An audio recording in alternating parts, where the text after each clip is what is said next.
नमस्कार दोस्तों, आज मैं एक और सच्ची घटना लेकर के आप सबके बीच आया हूँ।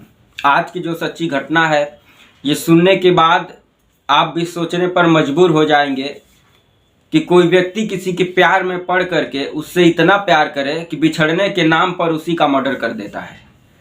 आज की जो सच्ची घटना है, ये जब सामने आया तो पुलिस की टीम भी चकरा गई सुन करके और देख करके इस घटना को। ये घटना है मुंबई की। 12 दिसंबर 2023 का दिन था। मुंबई, न्यू मुंबई का एक रेलवे स्टेशन था सानपाड़ा। वहाँ पर एक लड़का जिसकी उम्र 23 से 24 साल थी, वह प्लेटफॉर्म पर नॉर्मली खड़ा था, जैसे सब यात्री खड़े होकर के रेल के इंतज़ार में खड़े रहते हैं। वैसे ही वो व्यक्ति भी खड़ा था, वो लड़का भी खड़ा था और नॉर्मल लड़का था। उसके बाद जैसे ही ट्रेन आती है, वह लड़का अचानक से रेल के सामने कूद जाता है और उसके बाद उसकी मृत्यु हो जाती है। अब जैसे ही वो कूदता है, वहाँ पर हड़कंप मच जाता है। तुरंत पुलिस की टीम आती है, उसकी जो है कि लाश को उठाती है, उठा करके नज़दीकी पुलिस थाना में लेकर जाती है। उसके घर वालों को इन्फॉर्म किया जाता है, घर के लोग भी आते हैं और उसी समय उसी पुलिस स्टेशन में एक बूढ़ी औरत रोते बिलखते पहुंचती है और बोलती है कि मेरी बेटी, जिसकी उम्र 19 से 20 साल है, वह कॉलेज में पढ़ती है, कल से लापता है, घर नहीं आ रही है, उसका नंबर भी स्विच ऑफ है। पुलिस की टीम रिपोर्ट लिखती है उस बूढ़ी औरत की और एक टीम उस लड़की को ढूंढने में लग जाती है और दूसरी टीम, जो ये लड़का है जिसकी सानपाड़ा रेलवे स्टेशन पर जो कूद कर आत्महत्या कर लिया, उसके केस को छानबीन करने में लग जाती है। लड़के का नाम वैभव था और जो वो बूढ़ी औरत आई थी जिसकी बेटी गायब हुई थी 11 तारीख को, उस लड़की का नाम वैष्णवी था। अब पुलिस 2 टीम बनाती है, एक टीम वैभव के केस में लग जाती है और दूसरा टीम वैष्णवी को खोजने में लग जाती है। वैष्णवी की माँ, जो बूढ़ी औरत आई थी, उससे पुलिस की टीम पूछताछ करती है, लड़की कहाँ पढ़ती है, किस कॉलेज में, उसके दोस्त कितने हैं, क्या बॉयफ्रेंड भी उसके थे, किसी के प्यार में पड़ी थी या घर में कोई झगड़ा हुआ था जिसकी वजह से वो नाराज़ होकर के घर छोड़ के कहीं चली गई हो, नात रिश्तेदार तुम्हारे मुंबई में कितने रहते हैं। तमाम प्रकार की पुलिस की टीम उससे सवाल करती है और वह सब बारी बारी से बताती है। 2-4 दोस्तों का भी नंबर देती है और इधर वैभव जो आत्महत्या किया है रेलवे स्टेशन पर, इसके भी परिजन तब तक पुलिस स्टेशन में आ जाते हैं। पुलिस की टीम उनसे भी पूछताछ करती है कि क्या कारण था कि आपका बेटा रेलवे के सामने कूद करके, ट्रेन के सामने कूद करके आत्महत्या कर लिया, क्या घर से झगड़ा कर निकला था या कोई और प्रॉब्लम थी। तमाम सवाल वैभव के पिता और माता जी से भी किया जा रहा था पुलिस के द्वारा।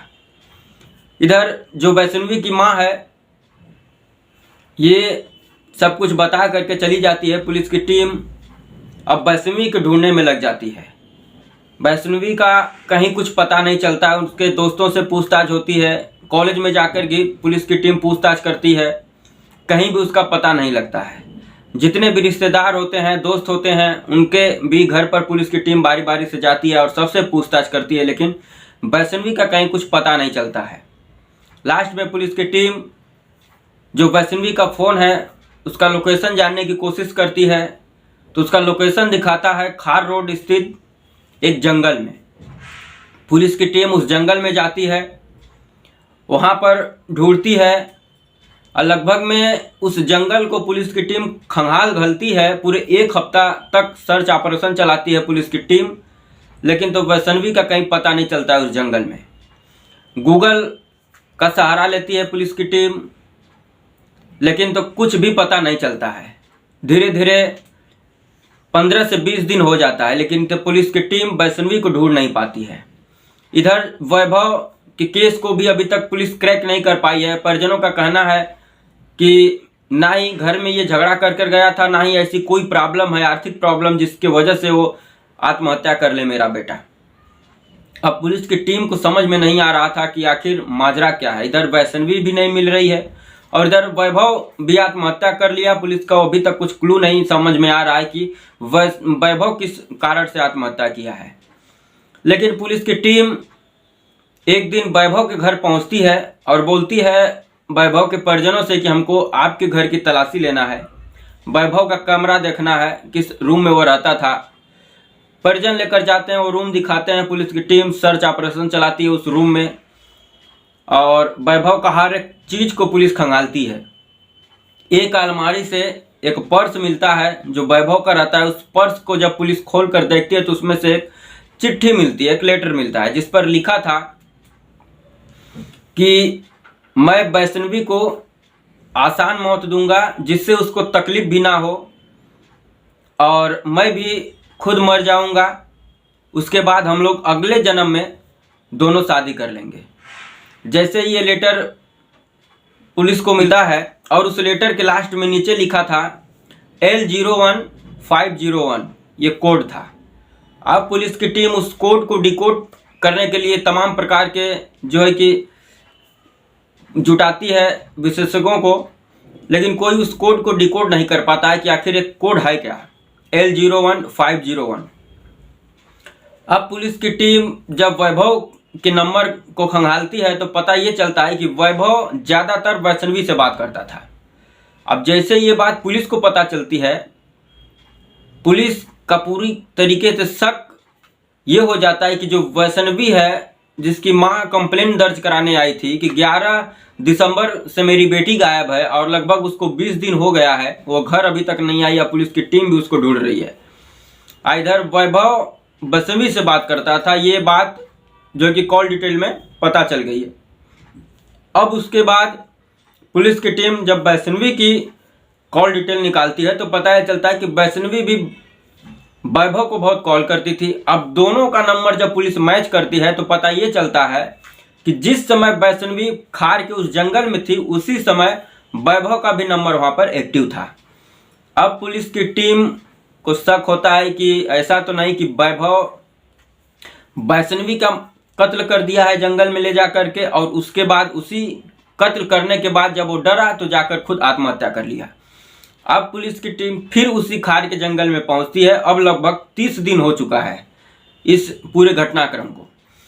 फिर पुलिस की टीम ढूंढना शुरू करती है। इस बार खार के जंगल में जो लोग रहते हैं वहां पर कार्यरत, उनसे भी मिलती है, उनसे सारी बात बताती है और जो ये कोड है वो भी बताती है कि हमको लड़का के लेटर से ये कोड मिला है L01501। जैसे ही जंगल के लोग इस कोड को सुनते हैं उनको पता चल जाता है। वो पुलिस की टीम से बताते हैं कि ये जो कोड है ये हमारा पेड़ लगाते हैं जब हम जंगल में तो उस पर कोड लिखते हैं कि किस लाइन में कितना पेड़ लगाना है, कैसे पेड़ लगाना है, कौन सा पेड़ कहाँ रहेगा, ये हम लोग कोड लिखते हैं। तो जो ये आपको लेटर पर ये जो कोड मिला है L01501, ये कोड है हमारे पेड़ों का। पुलिस की टीम बोलती है कि जब आपको सब पता है तो आप हमारे मदद कीजिए और हमको यकीन है कि जो वैष्णवी है उसकी हत्या हो गई है और हत्या करके उसकी जो लाश है इसी कहीं जंगल में पड़ी है। अब जंगल के लोग भी शुरू कर देते हैं खोजना। अब भारी जंगल है, खोजते खोजते 34 दिन बीत जाता है पूरी इस केस को लेकर के। 34वें दिन पुलिस और जंगल के लोग ढूंढते ढूंढते वैष्णवी के लाश के पास पहुंचते हैं। लाश पूरी तरीके से सड़ गई थी, ना चेहरा का पता था, ना बॉडी का पता था, ना हाथ पता था। पूरी तरीके से जो जंगली जानवर होते हैं उसको खा लिए थे। थोड़ा बहुत जो शरीर पर कपड़ा था बदन पर वही बचा था। अब पुलिस की टीम जैसे इस लाश को देखती है तुरंत उस वैष्णवी की माँ को जंगल में बुलाती है और पहचान कराती है। थोड़ा से कपड़ा और जो कानों में या नाक में जो पहनी थी वैष्णवी, उससे देख करके जो बूढ़ी माँ है, जो वैष्णवी की माँ है, वो पहचान जाती है और तुरंत चीखने चिल्लाने लगती है, रोने लगती है अपने बेटी को उस स्थिति में देख करके। पुलिस की टीम तुरंत उसको लेती है और पोस्टमार्टम के लिए भेज देती है। अब पूरी तरीके से पुलिस का जो शक था वो यकीन में बदल गया था और जो लेटर मिला था उससे भी ये केस क्लियर हो गया था कि जो वैभव है उसी ने वैष्णवी को ले जा करके उसकी हत्या की है। अब हत्या किस लिए किया है, जब दोनों के माँ बाप को सामने बैठाया जाता है तो जो वैष्णवी है उसकी माँ बोलती है कि मेरी बेटी जो है वैभव से प्यार करती थी, लेकिन वैभव जो है पढ़ा लिखा नहीं था, 12वीं पास था, मेरी बेटी कॉलेज करती थी, ग्रेजुएशन उसका हो गया था। तो हम लोग नहीं चाहते थे कि मेरी बेटी वैभव से शादी करे, इसीलिए मैं अपने बेटी को एक दिन समझाया कि तुम वैभव से दूर हो जाओ, और मेरी बेटी हम लोगों का कहना मान करके वो वैभव से दूरी बनाने लगी। लेकिन वैभव मेरी बेटी को परेशान करता था, ये बात जो है कि मेरी बेटी हम लोगों से बोली थी, लेकिन हम अपने बेटी को समझा लिए थे और बेटी भी मेरी मान गई थी, तो वैभव से दूरी बनाने लगी थी। अब वैभव को शक ये हुआ कि वैष्णवी का किसी और से अफेयर हो गया है, जिसके वजह से वो हमसे दूरी बना रही है। लेकिन वैष्णवी वैभव से ये बात बोल दी थी कि मेरे घर वाले तुमको पसंद नहीं करते हैं, हम लोगों का शादी नहीं हो सकती, इसलिए अब तुम हमको भूल जाओ, मैं तुमको भूल जाऊंगी। लेकिन ये बात वैभव को बुरी लगती है। वैभव वैष्णवी को लाख मनाने की कोशिश करता है, लेकिन वैष्णवी मानने को इनकार नहीं होती है। और इधर वैभव को ये शक होता है कि वैष्णवी का किसी और से अफेयर हो गया, इसलिए वो हमसे दूरी बना रही है। अब वैभव प्लान बनाता है कि जब वैष्णवी मेरी नहीं हो सकी तो हम इसको किसी और को का भी होने नहीं देंगे। अब प्लान के मुताबिक उसको एक दिन मिलने के लिए बुलाता है खार के जंगल में कि लास्ट बार तुम आके हमसे मिल लो, उसके बाद हम तुमको भूल जाएंगे और तुम भी हमको भूल जाना, कोई दिक्कत नहीं है। वैष्णवी भी सोचती है कि एक लास्ट बार की बात है, मिल लेते हैं, उसके बाद वो अलग हो जाएगा, हम अलग हो जाएंगे। अब वह उसी बताए हुए समय और सीमा पर पहुंच जाती है वैष्णवी, और वहां पर वो उसका गला दबा करके उस जंगल में उसकी हत्या कर देता है। हत्या करके वहां पर एक लेटर लिखता है, जो लेटर वही बाद में पुलिस को मिला था उसके अलमारी से पर्स में, कि जब तुम मेरी नहीं हो सकी तो मैं किसी और का भी तुमको नहीं होने दूंगा, और मैं तुमको मार रहा हूं, उसके बाद मैं भी आत्महत्या कर लूंगा और हम दोनों फिर अगले जन्म में एक हो जाएंगे। वो लेटर लिखता है, उसके बाद उन पेड़ों का जो कोड होता है वो लिखता है L01501 लिख करके अपने पर्स में डालता है और घर चला जाता है।